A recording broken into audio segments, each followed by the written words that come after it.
जी को स्मरण कर रहे हैं। ब्रज बड़े गोप प्रजन्य के सुतनी के नव नंद। ब्रज के बड़े, ब्रज के बड़े माने बहुत बड़े, सम्माननीय, आदरणीय। प्रजन्य के, गोप प्रजन्य के, गोप ग्वाला प्रजन्य के, नीके माने बहुत सुंदर, नवनंद पुत्र हुए। ब्रज के बड़े माने माननीय, गोप प्रजन्य, ये इनके प्रजन्य के नीके माने अच्छे, धर्मात्मा, शीलवान, सदाचारी, प्रजावत्सल, धर्म प्रेमी नौ नंद पुत्र हुए। वर्णन ऐसा है कि यदुवंश में देवमीढ़ नाम के महाराज हुए। देवमीढ़, एक बात और ध्यान दीजिए, प्रजन्य कहते मेघ को, जो मेघवत कल्याण गुण की वर्षा करे वह प्रजन्य। हाँ, तो यदुवंश में देवमीढ़ नाम के राजा हुए। यदुवंश में उनकी दो रानी थी, एक थी क्षत्रानी और दूसरी थी वैश्यानी, वैश्य जाति से। इन दोनों से एक एक पुत्र हुए। क्षत्रानी से जो पुत्र हुए वे हुए शूरसेन, महाराज भी क्षत्रि और वह क्षत्रानी थी, इसलिए क्षत्रिय हुए यदुवंश में। लेकिन जो महाराज देवमीढ़ की जो दूसरी पत्नी थी, जो वैश्य जाति से थी, वैश्यानी, उनसे जो पुत्र हुए उन्हीं का नाम प्रजन्य हुआ। और माता वैश्य की थी, इसीलिए वैश्य जाति से नंद माने गए। वैश्य जाति के हुए नंद। पर्जन्य के पुत्र ये सब वैश्य जाति से, पर्जन्य जी स्वयं वैश्य हुए। ऐसी मान्यता है कि माता जिस जाति से हो उसी जाति से वंश को मान लिया जाता है।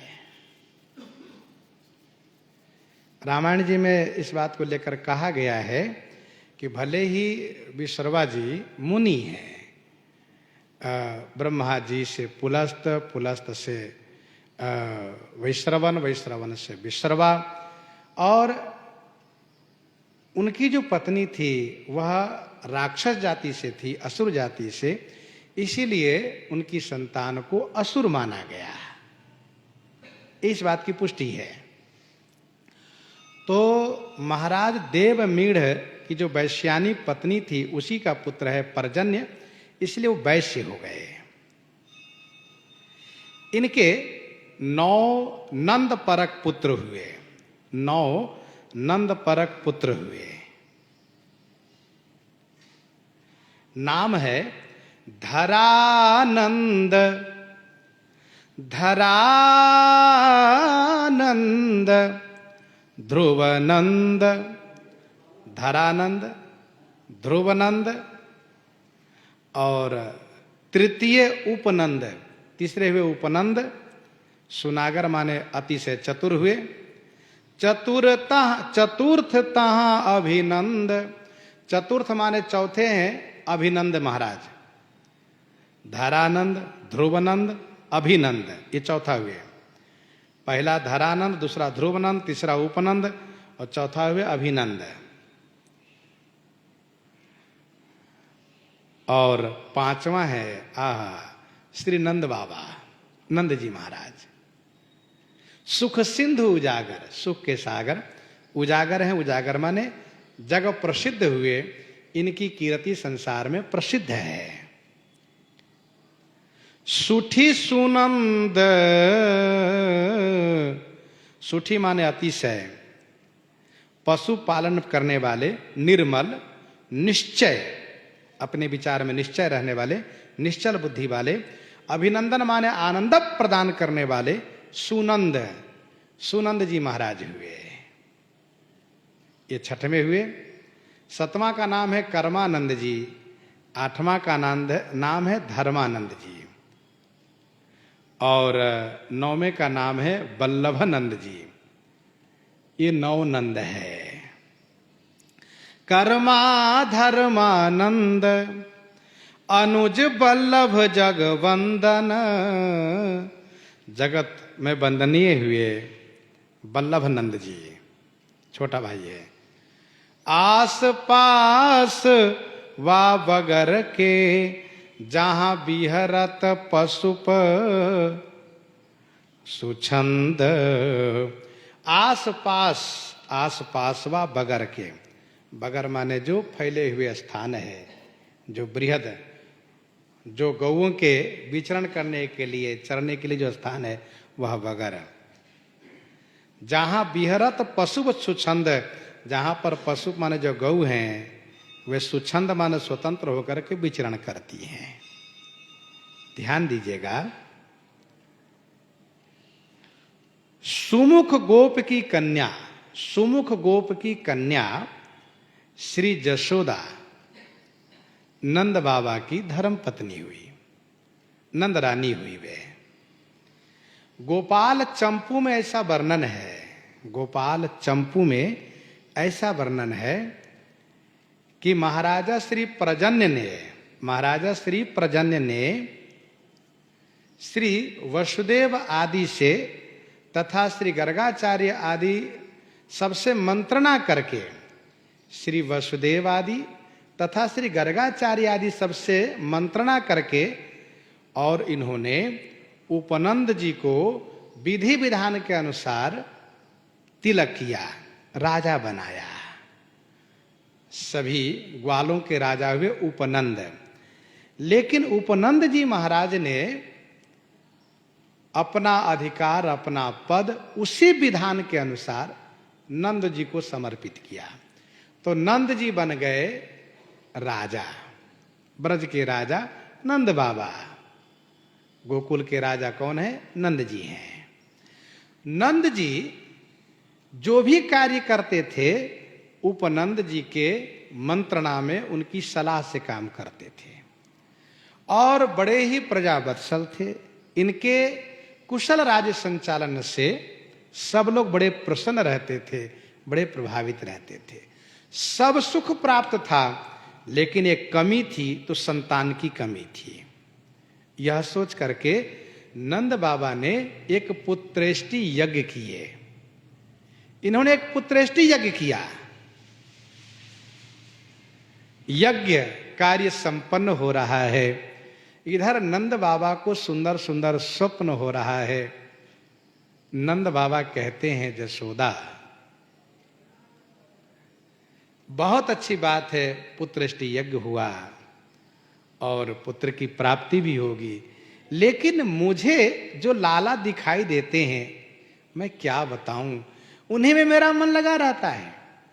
एक नील मणि के समान, नील सरोरु नील मणि, नील नीरधर श्याम, सुंदर सलोना सा सांवला, जिनके चंचल नेत्र और बड़े चंचल, उस बालक को मैं तुम्हारी गोदी में देखता हूं, तुम्हारी गोद में, और वह तुम्हारे पयोधर से दुग्ध पान करते हुए दिखाई देते हैं। क्यों जशोदा, तुम्हें कभी ऐसा स्वप्न होता है क्या? कभी तुम्हें ऐसे बालक दिखाई देते हैं? जशोदा जी ने कहा, स्वामी बिल्कुल मुझे भी वैसा ही स्वप्न होता है। एक सुंदर श्यामला सलोना लाला मेरी गोदी में बैठ करके और दूध पीने के लिए मचल जाते, दूध पीने लगते हैं। अपनी चंचलता से हमें बहुत आनंदित करते हैं वह बालक। अच्छा, एक दिन श्री जशोदा जी ने इसी प्रकार से देखा स्वप्न। क्या? कि वह श्यामला सलोना लाला एक सुंदर शक्ति के साथ पति देव के हृदय से, श्री नंद बाबा के हृदय से निकल करके मेरे हृदय में प्रविष्ट हो रहे हैं। और उसी दिन से श्री जसोदा जी गर्भावस्था को प्राप्त हो गई। ऐसी बात कही गई है गोपाल चंपू में। समय आने पर भादो कृष्ण पक्ष अष्टमी तिथि को भगवान श्री कृष्ण का प्राकट्य तो हुआ मथुरा के कारागार में, और योग माया ने श्री जसोदा जी के गर्भ से जन्म लिया। लेकिन भगवान की लीला है, ठाकुर जी श्री वसुदेव जी के द्वारा पहुंच गए श्री नंद बाबा के घर, और वहां से उस कन्या को लेकर के वापस आ गए। गोकुल में इस बात को लेकर के आनंद छा गया।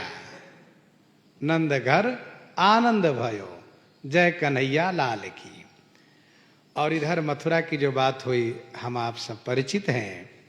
कंस बड़े गुस्से में आया, 8वां पुत्र होना चाहिए, पुत्री कैसे हो गई? उसको मारना चाहा तो आकाशवाणी हुई, वो बालिका तो उड़ गई आकाश में, तुम्हें मारने वाला वृंदावन में ही जन्म ले चुका है।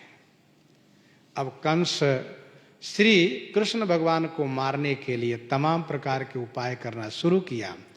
नंद बाबा कंस के आतंक से परेशान होकर के गोकुल छोड़ करके बरसाने के पास जाकर के बस गए, जिस गांव का नाम पड़ा नंद गांव। वहीं रहने लगे नंद बाबा। अब इधर नंद बाबा उसी प्रकार से व्रत उत्सव कहते हैं, जैसे पुत्रेष्टि यज्ञ के उसके पहले भी वर्षों भर का एकादशी द्वादशी व्रत किए थे, वैसे भी एक दिन लाला कन्हैया के आने के बाद एक दिन कार्तिक शुक्ल पक्ष के एकादशी का व्रत किए, रात्रि जागरण किए, भजन कीर्तन किए। और रात्रि अभी अवशेष है, रात्रि अभी खत्म नहीं हुई। जो शास्त्रीय नियम है कि 3 बजे के बाद ही स्नान करना चाहिए नदी में, सो इनको होश रहा नहीं, 3 बजे के पहले चले गए जमुना नहाने। नंद बाबा नहाने चले गए। जैसे इन्होंने जमुना जी में जाकर डुबकी लगाई कि वरुण के जल देवता के, जो जल के देवता जो वरुण है, उनके दूत लोग श्री नंद बाबा को उठा ले गए, ले जाकर वरुण देव के पास पहुंचा दिए। नंद बाबा कहाँ गए पता नहीं, नंद बाबा नहाने गए तो उधर डूब गए। इस बात को लेकर के बड़ा शोक हुआ, बहुत सब दुखी हुए। भगवान श्री कृष्ण ने सबको सांत्वना दे करके और स्वयं जल में छलांग लगा करके कूद गए पानी में और पहुंच गए वरुण लोग। उन्होंने देखा लाला कन्हैया को तो प्रणाम वंदन किया और दूतों की ओर से क्षमा याचना करते हुए फिर इसके बाद नंद बाबा को मुक्त किया। तो नंद बाबा ने देखा कि बताओ मेरे लाला के ऐसा प्रभाव कि वहां लोग पूजा स्तुति करते हैं, सब इनकी वंदना करते हैं और इनसे क्षमा याचना करते हैं। बड़े आनंदित हो गए। एक से एक चमत्कार भगवान श्री कृष्ण के साथ हो रहा है। एक बार की बात है, शिवरात्रि का समय था। शिवरात्रि का समय था, अंबिका वन में गए तो एक बहुत बड़ा अजगर था, नंद बाबा को पकड़ लिया सोए हुए में। नंद बाबा चिल्लाए तो भगवान श्री कृष्ण ने उनको चरण से स्पर्श करके उद्धार किया। तो इस प्रकार से ये नव नंद की बात स्वामी नाभा गोस्वामी जी ने लिखा। ब्रज बड़े गोप प्रजन्य के सुतनी के नवनंद, ये नवनंद है। इस प्रकार की इनकी महिमा गायन की। इन्हीं के साथ आज सीताराम सीताराम सीता राम सीताराम सीता